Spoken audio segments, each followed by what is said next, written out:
Hello, ladies. My name is Sarah Russell, for those of you that don't know me. My mom is Joy Russell. She's probably sitting over there, and she's the pretty one. But anyway, I am a junior at Anderson University. My major right now is math and English education, so I'm following in the footsteps of my parents. But I'm really sorry I couldn't join you today in person. It's that time of year where it's December, and that means lots of big projects and finals and not fun. Thanks for inviting me to be with you in any way that I could. So I just wanted to speak a little bit about the short-term mission trips that I've been on. Up to this 20th year of my life, I have been on 3 trips overseas for missions, and one of them and I have one more that's planned. So when I was in high school, I went on my first trip with Matt Troyer himself. It was his first year at World Gospel, and he decided to take the youth one summer to Brazil. So that was my first trip, and my next one was also still with the youth group, and that one was to Belize. Very similar culture, but also very different. But both of those trips, Matt really wanted to focus on relational ministry instead of physical labor. And so I think I was really challenged to speak about my faith more so than I ever had before. That was the first time that I really had to think about that was the first time I had to present my testimony, and even the first time I had to think about it. I had never really put together my story, as you would say, and so those trips were both really challenging because, there were times, if we want to be relational to people around us that we literally have never seen before in our lives and never will see again, then you really have to learn people skills, and how to start conversations and how to keep them going, and how to incorporate faith into all of that. And so the first couple of times, I remember coming back from Brazil and Belize with so much more, confidence in speaking about my faith. And I think it was the first time I was really able to be bold with what I believed in. Most of the people that I live around in Terre Haute, had known for a while, she's a Christian, she goes to church, this is what she believes. But I was put in front of people that didn't know me and that didn't know what I had done or what I hadn't done, and just didn't know any details about me. And so this is my opportunity to say, this is Christ, here he is, and this is all that I want to tell you about him. And there was no reason to hold back because I would never see these people again the rest of my life. And so when we were in those Belize and Brazil, we led VBSs, and we worked a lot with the youth group in the church that we were in, or the church that we stayed at, specifically in Belize. I remember Brazil was more like I had to, it was the first time I had ever really talked about my faith in great depth and talked about what the Lord has done in my life specifically. And Belize was more of, I had an opportunity as one of the seniors in our youth group to help teach. And I was really challenged. I spoke in front of a church Sunday morning and taught, and I also spoke in front of, the youth group and taught one night there. So those trips were a great opportunity for me. The third trip that I went on was to the Dominican Republic, and that one was approximately a year ago on Christmas break. That one I went on with my school. We have a program here at Anderson called Tri-S. It's Study, Serve, and Share. And basically, it's just a mission program, and you have, there are a few different types of trips you can go on. The one I went on was a working labor trip. And so my past 2 trips had been relational ministry, and it was a lot of just like talking and building relationships and just enjoying where we were at the same time. But this one was the first one that challenged me physically, which was, it was fun because it challenged me as well. I think challenge is definitely a common word here, but in a completely different way. it was more focused on how can we bless these people and how can we show God's love through our acts of service. And so we helped to build a wall for a church, and it closed off the church from the neighboring homes, which was really good. And in essence, we got to create and finish a building for this church to come and meet. And there definitely, obviously, was some relational aspect because all ministry is relational. And so we got to see our blessing on the family that owned the church. They were just blown away. And we also got to build a lot of relationships with the children in the area, which was awesome.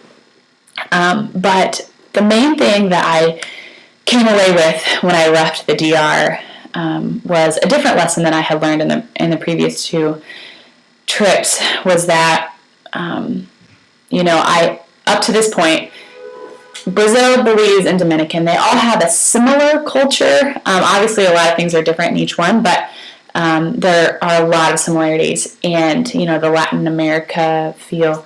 And, for example, their time punctuality, I guess, they'll say, we'll be there at 5, and it will be 7 before we even leave the house. And, of course, as Americans, we're like, come on, are you kidding me? We're going to be so late.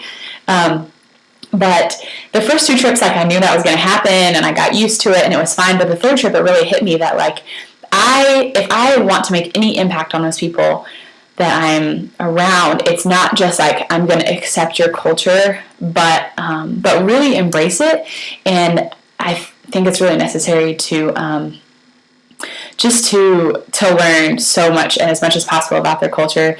And those are the tools that we're going to use to minister to them eventually. And so I think I learned not to get frustrated with or be annoyed with or just have any animosity about the differences between how I would act and how they would act necessarily. But instead, it was really important for me to become a part of the culture. And that is something that I learned, that it finally hit me, okay, now you need to bring that back to the States. And, I've lived 20 years and I've gone on 3 trips, but look at how much time I've actually spent in the States, So it's very important to prepare for these trips, but I thought, well, how can that relate to my everyday life? And I think what's really important there is that no matter where we go, we're going to study where we're going. We're going to study the language. We're going to study the food. We're going to study, their punctuality or whatever. And we learn to adapt to that culture so that we can reach out to those people. And I think it's the same way in our everyday lives, because we do say at World Gospel that as soon as you step out of the doors of the church, we are on our mission field. We are being surrounded by the people that Jesus is calling us to witness to. And so that lesson can be taken and said, okay, now how are you going to relate to those people? Do you need to adapt to their culture? Which in some instances could be seen as conforming, and there's a very fine line between conforming and just relating to the culture, I think. And so since then, I've really had to learn and to remind myself, okay, now who am I speaking with? Who am I trying to get this message across to?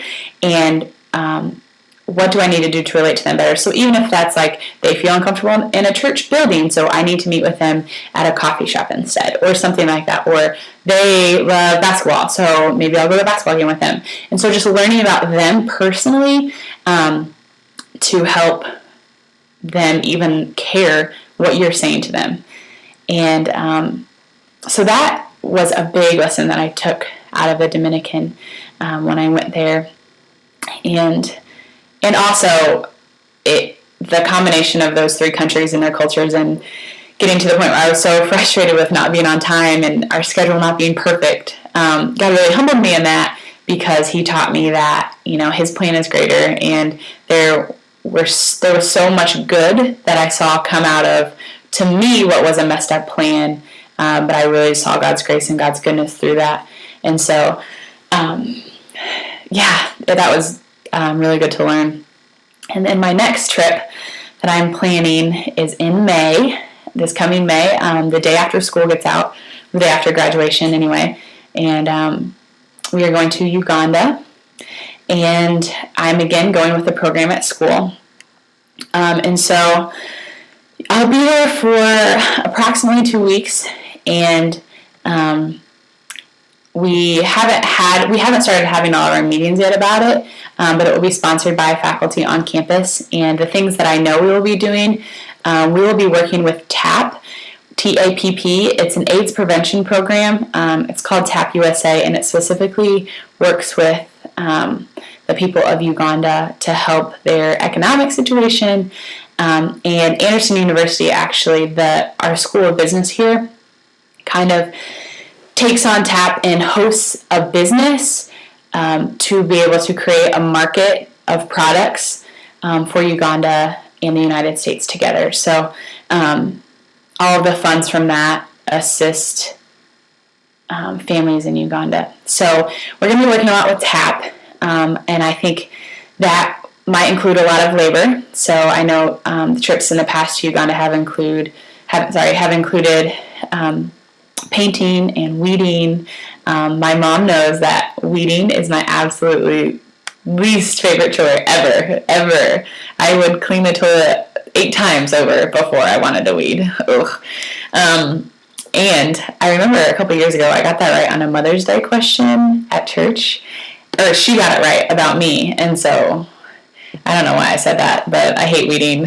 So I might weed in Uganda, which will probably be more enjoyable than my front yard. But also we might lead a VBS and teach workshops to the women there, or men there too, but we would be partnered with, as a female, we would be partnered with the women, and based on my own skills and talents, I might be placed teaching, like specifically since I know math, I might be teaching math. So that would be really fun for me. I would love that. Or I might teach budgeting or something like that based on the skills that I know. I know we'll be interacting with children, which I'm super excited for. Some of my favorite parts of every mission trip is just getting to love on kids, especially seeing their faces when they don't get love, and you know that because they come running to you and you just hug them. And then, yes, we will probably be taking some sort of safari for a day or two to learn about the culture and get to see a foreign land. So thanks for paying attention to me. I guess to sum it up, I just want to say that the mission trips I have been on have really honestly shaped the follower of Christ that I am today. And you know, you can have expectations on trips, and you can say, well, I already know that, you know, the people in other countries are happier than we are, and I already know that this and this and this, but guaranteed actually going on a trip will teach you a new lesson that you never could have learned otherwise. And I am a testament to that. And so anyway, I want to thank you for listening and paying attention, and I hope you all have a beautiful day of women and love on each other. Thanks so much, and I will see you all soon, hopefully. Bye.